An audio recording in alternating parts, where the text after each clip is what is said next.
Hi dear student, मैं हरीश चंद्र यादव रसायन गंगा के यूट्यूब चैनल पर आप सभी का हार्दिक स्वागत करता हूं।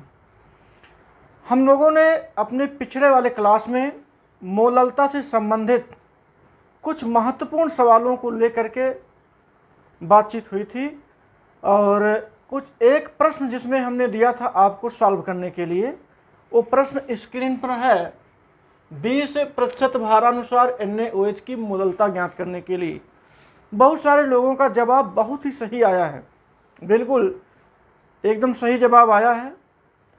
और कुछ लोग का जवाब जो सही नहीं आ पाया है या कमेंट नहीं कर पाए हैं, हो सकता है उनका भी जवाब सही हो या हो सकता ना भी हो। अभी हम इस सवाल को सॉल्व करेंगे और बताते चलें। आज हम लोग लास्ट कंसंट्रेशन वाले सवाल पर चर्चा करेंगे और आप समझ गए होंगे हम बात करने वाले हैं मोल प्रभाज की।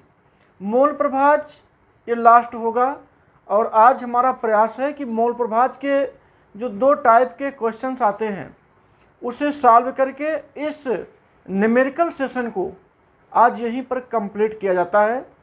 तो चलिए पहले जो कल सवाल दिया गया था उस सवाल को हम लोग सॉल्व करते हैं, फिर हम बात करेंगे मोल प्रभाज की और उससे तैयार होने वाले न्यूमेरिकल्स की। चलिए देखते हैं। दिया गया है 20% भारानुसार NaOH की मोललता ज्ञात कीजिए। देखिए इस प्रश्न में भारानुसार का मतलब हो गया कि W/W, 20% का मतलब हो गया कि 20 ग्राम सोडियम हाइड्रोक्साइड रहा होगा। कितने में? 100 ग्राम में। 100 ग्राम विलेन में 20 ग्राम सोडियम हाइड्रोक्साइड, तो विलायक की जो मात्रा रही होगी वो 80% कहें तो 80 ग्राम। जैसे हम लिख सकते हैं, पहले इसका अर्थ लिख दें, 20% W/W NaOH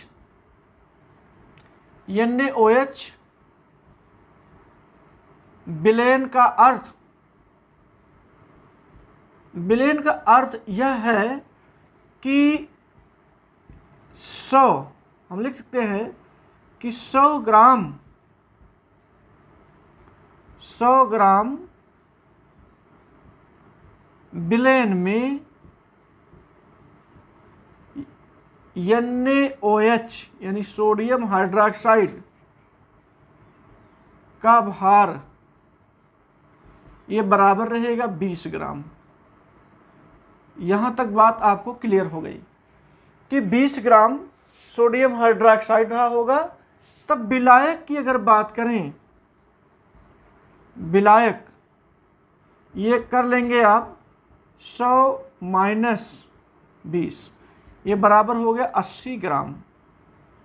जब हमें विलेय और विलायक दोनों का भार पता चल गया, मोललता समझ लीजिए एकदम हल हो गया, क्योंकि मोललता में विलेय का भार और विलायक का भार अनिवार्य होता है और जो विलेय पदार्थ दिया गया होता है हम उससे उसका अणुभार निकाल लेते हैं।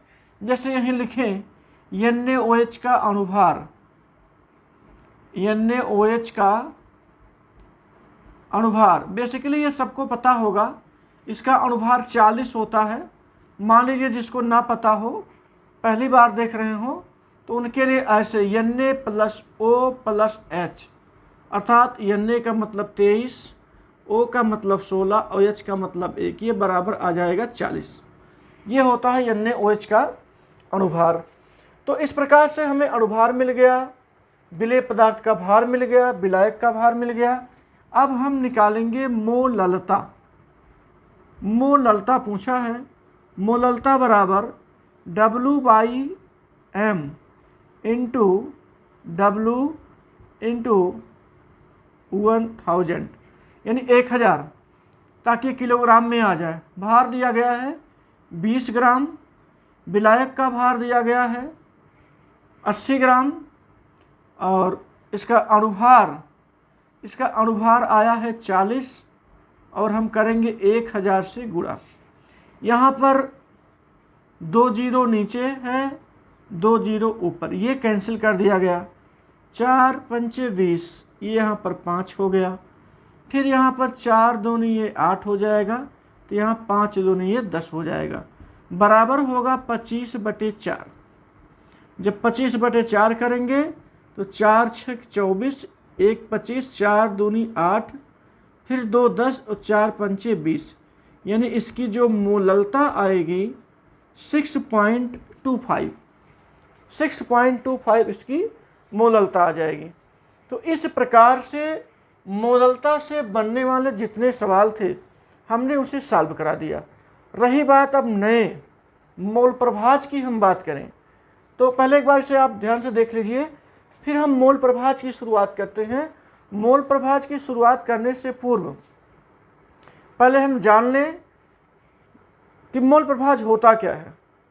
मोल प्रभाज क्या होता है, उसका सूत्र क्या होता है, सूत्र जानिए, सूत्र का निगमन जानिए, फिर उसके बाद हम सवालों को लेते हैं क्लासिफाइड करके। चूँकि हम शुरू से ही जब से ये आंकिक प्रश्नों का सेशन स्टार्ट हुआ है, हमने शुरू में बता दिया कि हम इन जो भी सानुता वाले क्वेश्चंस हैं इसको हम एकदम प्रयास करेंगे कि जहाँ से प्रश्न बनते हों आपकी बोर्ड परीक्षाओं के लिए, आपके NEET exam, JEE exam, university entrance exam, जहाँ जहाँ क्वेश्चन बनने के चांसेज हों हमने वहाँ से प्रश्नों को काट काट करके तैयार किया, खंड खंड करके, मतलब क्लासिफाइड करके, यहाँ से क्वेश्चन आने की पॉसिबिलिटी अधिक है।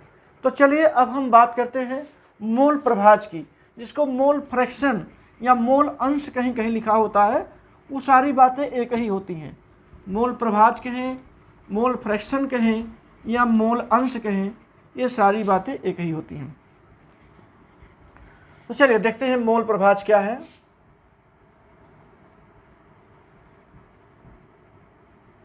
मोल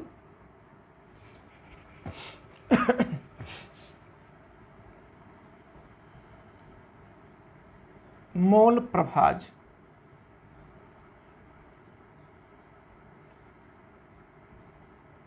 देखिए, मोल प्रभाज जानने से पूर्व ये जरूर जानना होता है कि विलयन के घटक, हमने बताया है आपको विलयन के 2 घटक होते हैं, और हम लोग इस चैप्टर में बाइनरी सॉल्यूशन भी पढ़ रहे हैं। इस बात का भी ध्यान रहे, बाइनरी सॉल्यूशन का मतलब जिसमें विलेय और विलायक ही हों। वैसे हर प्रकार के विलयन में विलेय और विलायक ही होते हैं, लेकिन कुछ विलयन ऐसे होते हैं जिसमें विलेयों की संख्या अधिक होती है, जैसे चीनी हो गया, पानी हो गया, चीनी हो गया, नमक हो गया, पानी में दोनों को घोल दिया जाए तो विलायक तो पानी ही रहेगा, चीनी और पानी उसके विलेय कंपोनेंट कहलाएंगे।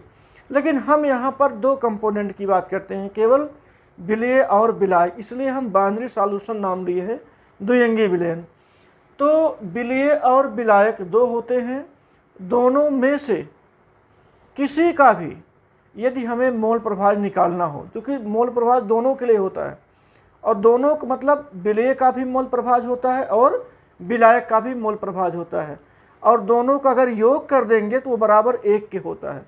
विलेय का मोल प्रभाज प्लस विलायक का मोल प्रभाज, ये दोनों का योग 1 होता है। चलिए हम पहले एक सूत्र लिखते हैं, सूत्र लिखने के बाद परिभाषित करेंगे मोल प्रभाज को।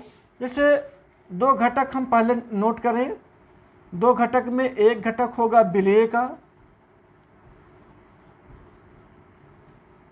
विलेय घटक होगा, दूसरा घटक होगा विलायक। 2 घटक हो गए विलेय और विलायक। विलेय घटक का मतलब जिसकी मात्रा विलयन में कम हो, विलायक का मतलब जिसकी मात्रा विलयन में ज़्यादा हो। यही कम मात्रा वाले विलेय और ज़्यादा मात्रा वाले विलायक कहलाते हैं। विलयन के ये 2 प्रमुख घटक हैं। अब यदि कहता है कि विलेय का मोल प्रभाज निकालिए, तो ध्यान दीजिए किसी भी घटक का, चाहे विलेय हो चाहे विलायक हो, विलेय का मोल प्रभाज, विलेय का मोल प्रभाज ये होगा विलेय के मोलों की संख्या, विलेय के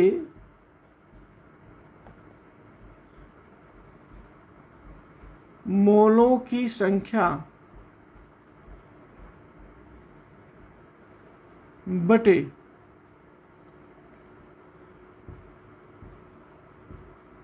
विलय के मोलों की संख्या, फिर से वही बात, प्लस थोड़ा सा बढ़ा दिया जाता है, प्लस विलायक के मोलों की संख्या, मोलों की संख्या। यहाँ पर दोनों के मोलों की संख्या को नीचे लिखेंगे। हम विलय के मोलों की संख्या को स्मॉल एन से और विलायक के मोलों की संख्या को कैपिटल एन से दिखाते हैं। किसी भी घटक का, चाहे वो विलय हो चाहे वो विलायक हो, जिस भी घटक का हमें मोल प्रभाज निकालना होता है उस घटक के मोलों की संख्या को अंश में लिखा जाता है, और जिस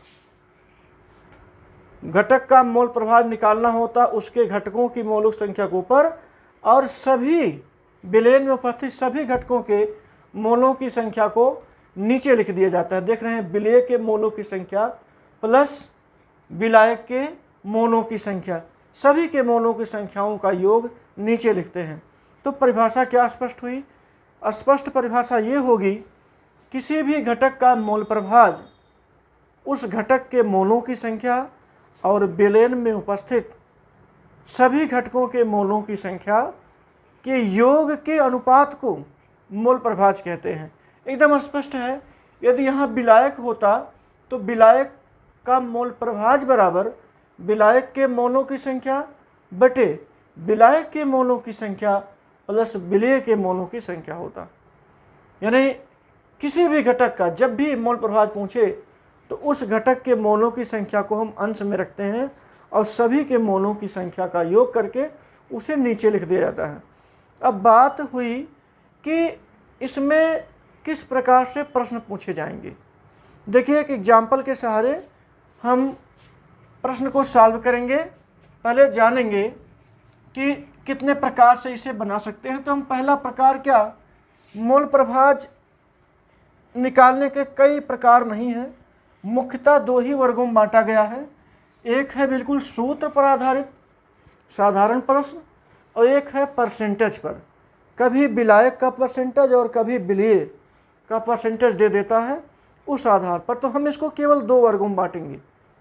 मोल प्रभाज निकालने के लिए केवल दो क्लास, पहला होगा साधारण प्रकृति के प्रश्न और दूसरा हम करेंगे प्रतिशतता पर आधारित प्रश्न।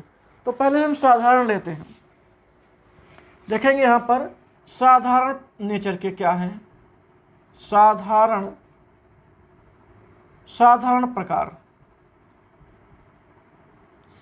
प्रकार के प्रश्न,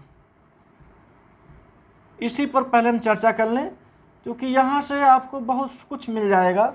जैसे क्वेश्चन दिया गया है, पहला क्वेश्चन है 36 ग्राम जल, 36 ग्राम जल तथा 92 ग्राम C2H5OH। ध्यान दीजिएगा, 36 ग्राम जल तथा 92 ग्राम C2H5OH के मिश्रण में दोनों का मोल प्रभाज, दोनों का मोल प्रभाज ज्ञात कीजिए। ये प्रश्न आपको दिया जाता है कि दो घटक दिए गए हैं, जल और C2H5OH, यानी एथेनॉल दिया गया है और जल दिया गया है, दोनों को एक साथ मिक्स किया गया है और कह रहा है कि इसके मोल प्रभाज, दोनों के मोल प्रभाज का मान बताइए। तो चलिए पहले हम लिख लेते हैं कि इसमें विलय कौन है और विलायक कौन है। ये जानना बहुत ज़रूरी भी नहीं है। जैसे ये जानना इतना ज़रूरी नहीं है कि विलेय पदार्थ अगर ये कह करके पूछता इसमें विलेय पदार्थ का मोल प्रभाव बताइए तो हम विलेय पदार्थ की चर्चा करते, लेकिन यहाँ पर ऐसा कुछ नहीं दिया गया है, इसलिए उसमें परेशान होने की जरूरत नहीं है। इसमें सीधा सा कहा दोनों का मोल प्रभाव बताइए, और पदार्थ भी आपके सामने केवल दो रखे गए हैं, एक है जल और दूसरा है C2H5OH यानी एथेनॉल दिया गया है। तो सबसे पहले यह जरूरी है कि मोलों की संख्या निकालें। और मोलों की संख्या कैसे निकालेंगे? मोलों की संख्या को भी हमने पहले निकालना बता दिया, पिछले वाले चाहे मोलरता में हो चाहे मोललता में हो, सब में मोलों की संख्या हम लोग निकाले हैं। तो मोलों की संख्या का मतलब हो गया पदार्थ का भार बटे पदार्थ का अणुभार। भार और अणुभार दोनों का अनुपात ही मोल की संख्या कहलाता है। चलिए देखते हैं, अगर हम बात करें H2O के मोलों की संख्या निकालना पड़ेगा दोनों का। H2O के मोलों की संख्या ये होगा H2O का भार। H2O का भार दिया गया 36 और H2O का अणुभार होता 18। इसे हल करेंगे तो यहाँ आएगा 2 मोल। H2O के मोलों की संख्या 2 हो गई। अब उसी प्रकार से C2H5OH के मोलों की संख्या, यहाँ पर इसका भार जो है वो 92 दिया गया है, और C2H5OH का जो अणुभार होगा वो 12 दूनी 24, 24 5 29 31, 16 इसका 46, कुल मिलाकर के इसका जो अणुभार आएगा वो 46। इसे जब हल करेंगे तो 46 दूनी 92, इसके भी मोलों की संख्या 2 ही आएगी। चलिए, अच्छा संयोग रहा कि दोनों के मोलों की संख्या एक समान है, जल के भी मोलों की संख्या और C2H5 एथेनॉल दोनों के मोलों की संख्या एक समान है। तो अब यहाँ पर जब हमें दोनों की मोलों की संख्या समान मिल गई, अब हम हल करते हैं सूत्र के आधार पर। सूत्र के आधार पर हम H2O का मोल प्रभाज, H2O का मोल प्रभाज ये बताया गया था। H2O का मोल प्रभाज आप लिखेंगे NH2O। NH2O का मतलब हो गया कि मोल ऑफ H2O, और फिर नीचे लिखेंगे mole of H2O plus mole of C2H5OH, दोनों के मोलों का योग। अच्छा, चलते हैं, यहाँ पर H2O का मोल जो आया है वो 2 आया है, और फिर H2O का मोल 2 है, इस भी C2H5OH का भी मोल 2 है। हल करेंगे, ये आ जाएगा 2/4, तो 2 दूनी 4 यानी 1/2 आएगा इसका 0.5। किसी एक यानी H2O का जो मोल प्रभाज आया है वो आया है 0.5। अभी हमने बताया कि जब केवल 2 ही घटक हों तो 2 घटकों का जो मोल प्रभाज होता है वो 1 होता है, दोनों का योग करेंगे। यदि और भी घटक शामिल हो जाएं तो कह सकते हैं सभी घटकों का जो मोल प्रभाज का योग होगा वो 1 होगा। यहाँ पर हमने एक का मोल प्रभाज तो निकाल लिया, दूसरे का मोल प्रभाज जैसे यहाँ पर निकालें C2H5OH का मोल प्रभाज अगर निकालना हो तो इतने बड़े सूत्र को लिखने की ज़रूरत नहीं है, क्योंकि वही बात फिर होगी, C2H5OH को ऊपर लिखेंगे, बाकी दोनों को नीचे लिखेंगे। तो हमें करना क्या है, एक में से बस इसी 0.5 को निकाल देना है, तो आंसर आएगा 0.5। अब दोनों को जोड़ भी लेंगे तो वही आएगा 1 ही। तो इससे स्पष्ट क्या हुआ कि इसमें जो 2 घटक उपस्थित थे, जल और अल्कोहल, दोनों के घटकों का मोल प्रभाजीय घटकों का योग 1 हो गया, और यहाँ से हमने निकाल लिया। तो आंसर आ गया इसका जल का और C2H5OH का दोनों का जो मोल प्रभाज होगा वह 0.55 होगा। इस प्रकार से साधारण प्रकृति के प्रश्नों में ये पहला प्रश्न रहा। अब हम चलते हैं, एक प्रश्न और लेते हैं। लेकिन एक बात और, प्रश्न तो हम जरूर हल कराएंगे। आप लोग एक काम करिए, इस वीडियो को पहले तो शुरू से अंत तक देखेंगे ही, लेकिन शेयर भी कर दिया करिए। अपने लोगों को शेयर करें, लाइक भी करिए और कमेंट ज़रूर करिए। देखिए, कमेंट करने से हमारा मनोबल और ऊंचा होता है और हम प्रयास करते हैं, यदि कोई कमी होती है उसमें इम्प्रूवमेंट का प्रयास करते हैं। और यदि आपको कुछ अच्छाई दिखती है उसको भी आप कमेंट में लिखते हैं तो बहुत अच्छा लगता है।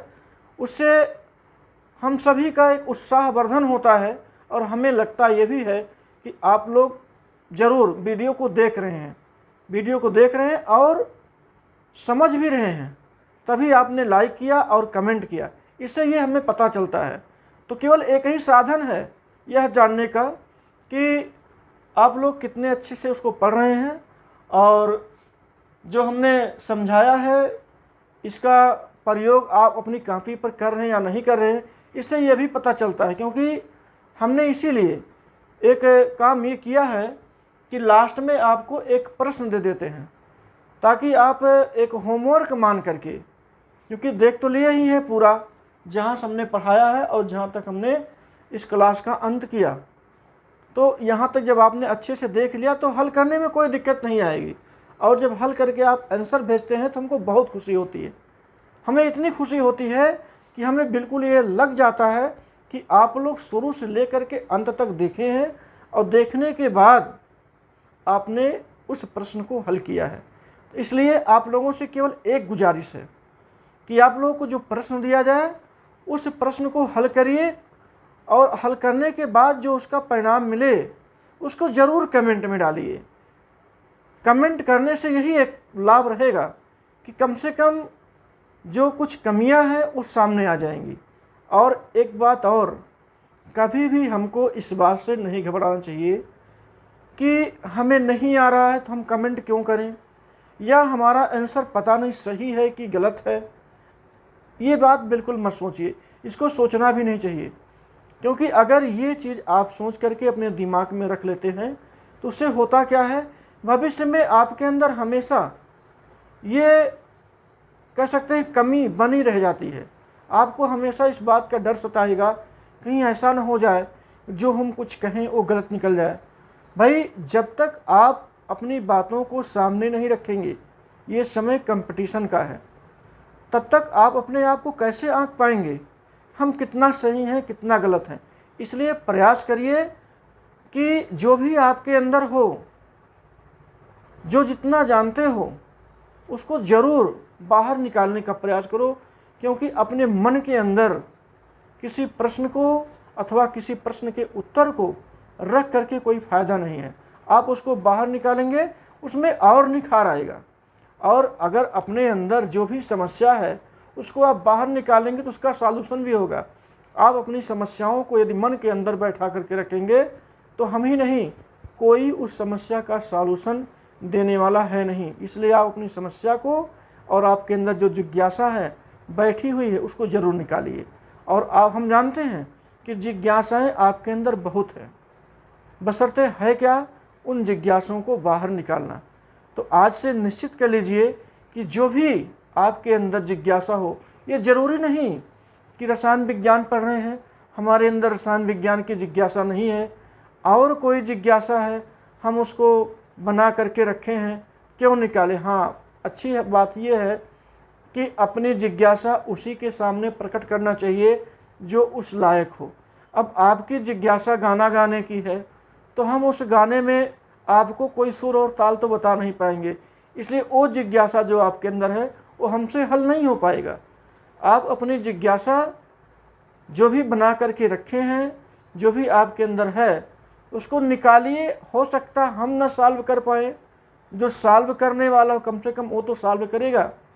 तो इसलिए बिल्कुल मन में ठान करके रखिए हमको बहुत कुछ अच्छा करना है और अच्छा करने के लिए अपने अंदर जो भी कुछ है उसे बाहर निकालना होगा। क्योंकि बगैर बाहर निकालने सफलता बिल्कुल मिल नहीं सकती है। खूब ऊर्जा बना लीजिए कि हमको IAS अधिकारी बनना है, खूब ऊर्जा बना करके ये रखिए कि हमको ये बनना, वो बनना, ये करना, वो करना, लेकिन धरातल पर कुछ नहीं है। मन के अंदर केवल बना करके रखे हैं, बना करके रखे रहिए, सो जाइए, उससे कोई लाभ नहीं। आप अपने अंदर जो भी जिज्ञासा बनाए हुए हैं उसे निकालिए। हम बार बार इसे इसलिए कह रहे हैं क्योंकि जब निकालेंगे तो उसे और नई चीज़ें सीखने को मिलेंगी और सस्पेंशन आपका दूर होगा। वो सारी चीज़ें आपको अच्छी लगने लगेंगी जब वातावरण में पहुंच जाएंगी। तो वातावरण को दीजिए, जो भी आपकी जिज्ञासा है, जो भी आपकी समस्या है, जो भी आपकी अच्छाइयाँ उसको भी निकालिए, जो भी बुराइयाँ उसको भी निकालिए। निकालेंगे तो उसका जो है सदुपयोग हो पाएगा, नहीं तो अपने अंदर जिज्ञासा बना करके रखे रहिए कि हमको बस आसमान में जाना है, लेकिन सोते सोते जाना है। तो सोते सोते तो कोई पहुँचेगा नहीं, इसलिए जगिए, जगेंगे तब कहीं भी जा सकते हैं। हमारे कहने का मतलब ये है। चलिए अब हम एक नए क्वेश्चन को लेते हैं इसी से संबंधित, और प्रयास आप लोगों का होना चाहिए हम प्रश्न को लिखें, आप उसका जवाब दें। चलिए प्रश्न में बस ज़्यादा कुछ नहीं, हम इसी में थोड़ा सा केवल करेक्शन करेंगे। हमें विश्वास है कि आप इन्हीं प्रश्नों के सहारे, मतलब जो भी हमने तरीका बताया, इसी तरीके के सहारे आप आंसर ज़रूर निकालेंगे। चलिए देखते हैं, इसमें थोड़ा सा ही केवल बदलाव करेंगे, बस इतना केवल बदलाव करेंगे। ये जैसे 72 ग्राम जल ले लिया जाए, 72 ग्राम, और यहाँ पर ले लेते हैं 92। चलिए 92 ग्राम C2H5OH के मिश्रण को ले लेते हैं और इसमें ज्ञात करना दोनों का मोल प्रभाव। सेम वैसे ही प्रश्न है, बस हमने डिजिट को केवल चेंज किया है, पदार्थ भी वही है, और पदार्थ हमने इसलिए ले दिया ताकि आपको अणुभार भी निकालने में दिक्कत ना हो। चलिए हम थोड़ा सा समय लेते हैं, आप लोग निकालिए, क्योंकि हमको तो तत्काल बता नहीं पाएंगे, हम आपका कमेंट बाद में देखेंगे ज़रूर, लेकिन एक बार पहले आप हल करिए, देखिए जो आंसर अभी हम लेकर के आएंगे क्या आपके आंसर से पुष्टि करता है। आप लगाते चलिए साथ, बस केवल 1 मिनट का समय लेंगे आप, मतलब समझ लीजिए कि ब्रेक है 1 मिनट का।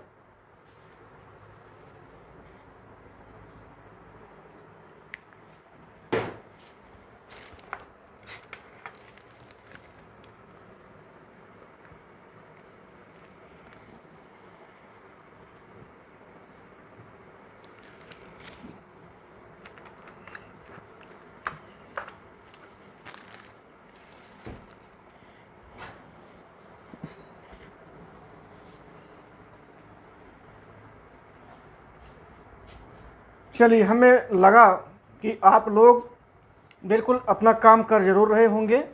चलिए ज़्यादा समय ना गंवाते हुए हम इसे हल करते हैं, और आप मिलाते रहिएगा कि आपने भी किया होगा। तो जहाँ पर 72 है, बस करना क्या है, अणुभार तो बदलेगा नहीं, जल का वही रहेगा। यहाँ पर हम 72 लिख देते हैं, तो अब मोलों की संख्या 4 हो जाएगी। यहाँ पर 18 चौक 72, और यहाँ पर तो वही होगा 46 ग्राम 92 ग्राम हम लिख दिए C2H5OH के मोलों की भार की मात्रा है, और जो 46 आएगा वो C2H5OH का अणुभार होगा। काटेंगे तो वही 46 दूनी 92, 2 मोल आएगा इसका भी। अब H2O का मोल प्रभाज अगर निकालना है तो H2O के मोलों की संख्या बटे कुल मोलों की संख्या। H2O के मोलों की संख्या यहाँ पर आई है 4, यहाँ कर देते हैं।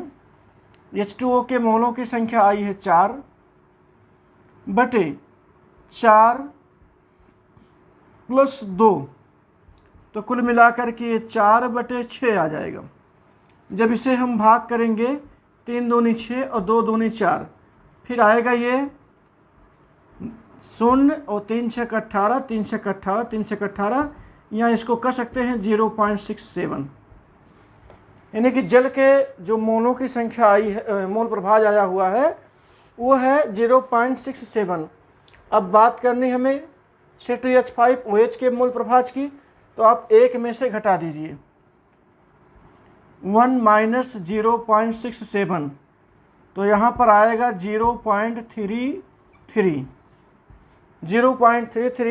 C2H5OH का मोल प्रभाज हो जाएगा। इस प्रकार से साधारण प्रश्नों में बस इसी प्रकार के क्वेश्चन आते हैं। बहुत सरल हैं, ये बहुत कठिन नहीं है, थोड़ा सा केवल ध्यान देने की ज़रूरत है, कैलकुलेशन है केवल, बाकी बिल्कुल फार्मूला बेस्ड पर है ये। तो अब हम करते हैं दूसरे टाइप में बस परसेंटेज बेस, वही जो बार बार दोनों प्रकार की सांताओं में मोलरता में और मोललता में आया था, बस वही बेस इसमें भी है। लिख देते हैं कि बिलिए या बिलायक या कोई भी हो, दोनों घटकों में से कोई भी हो,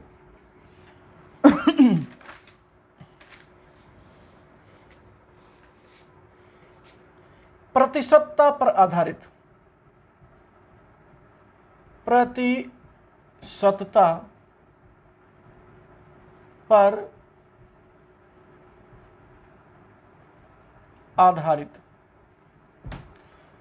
चलिए, प्रतिशतता पर आधारित क्या है, इस क्वेश्चन को देखेंगे। एक क्वेश्चन देखेंगे, फिर उसी के सहारे हम हल करेंगे। कह रहा है कि C2H5OH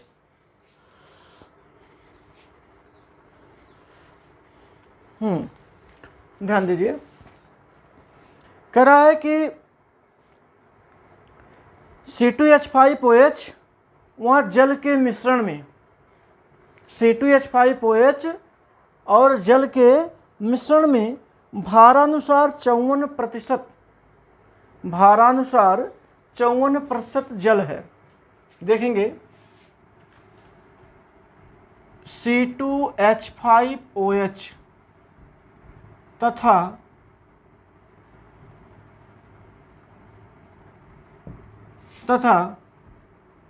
H2O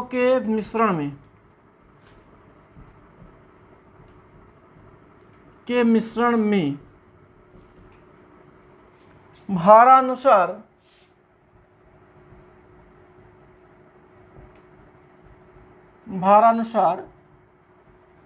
54% जल है।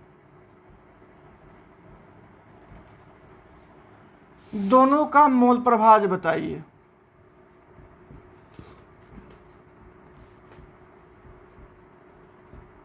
दोनों का मोल प्रभाज बताइए।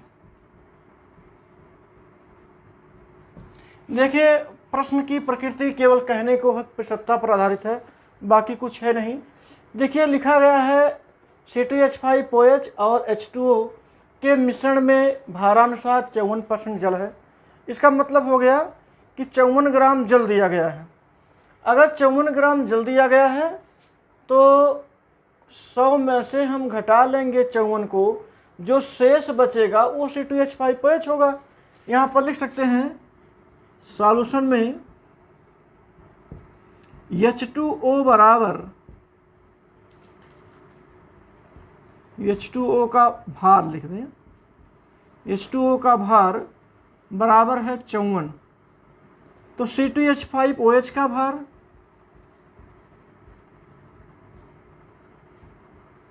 C2H5OH का भार आप 100 में से घटा लें, क्योंकि परसेंटेज होता 100 का, 100 में से आप 54 निकाल देंगे तो बचेगा ये 46%।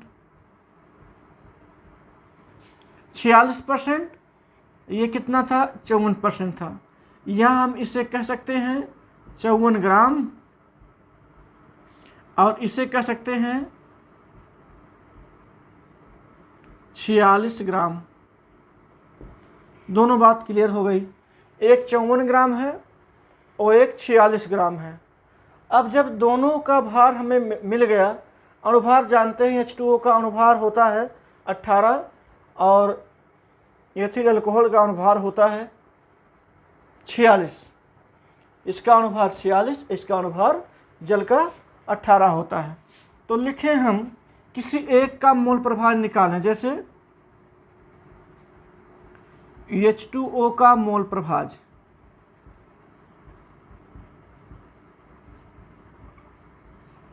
H2O का मोल प्रभाज। तो यहाँ पर H2O के मोलों की संख्या, H2O के मोलों की संख्या मतलब H2O का भार दिया गया है 54 बटे कितना करेंगे 18 करेंगे।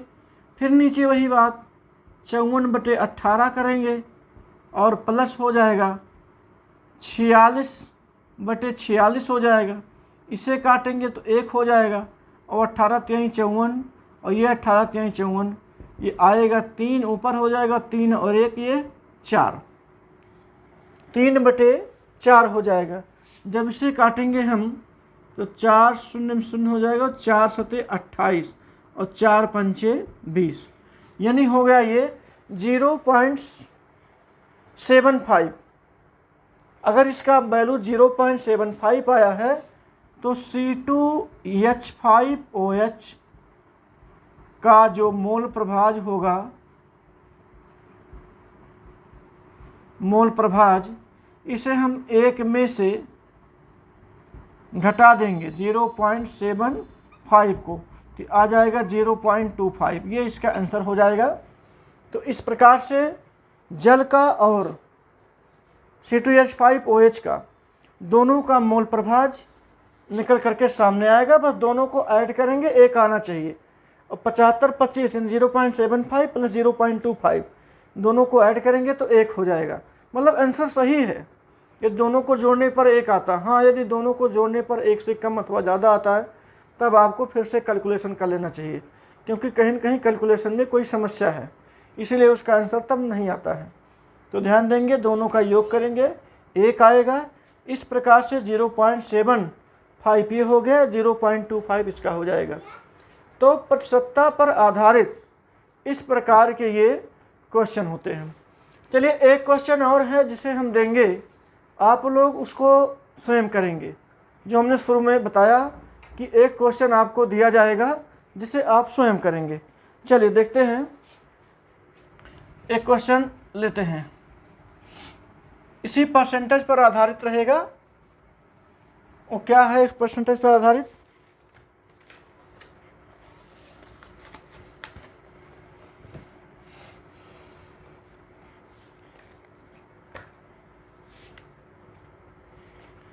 ये है NH2CONH2 बिलेन में, NH2CONH2 बिलेन में भारानुसार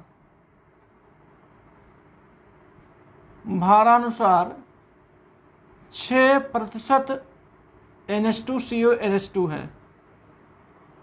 NH2CONH2 है। जल तथा NH2CONH2 का मोल प्रभाज ज्ञात कीजिए।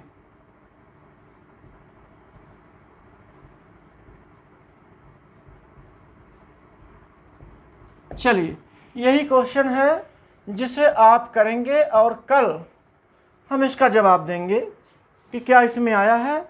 और हमें विश्वास है आप लोग इसका जवाब हमारे देने से पहले ही आप सही जवाब कमेंट में ज़रूर करेंगे, क्योंकि बहुत कठिन प्रश्न नहीं है।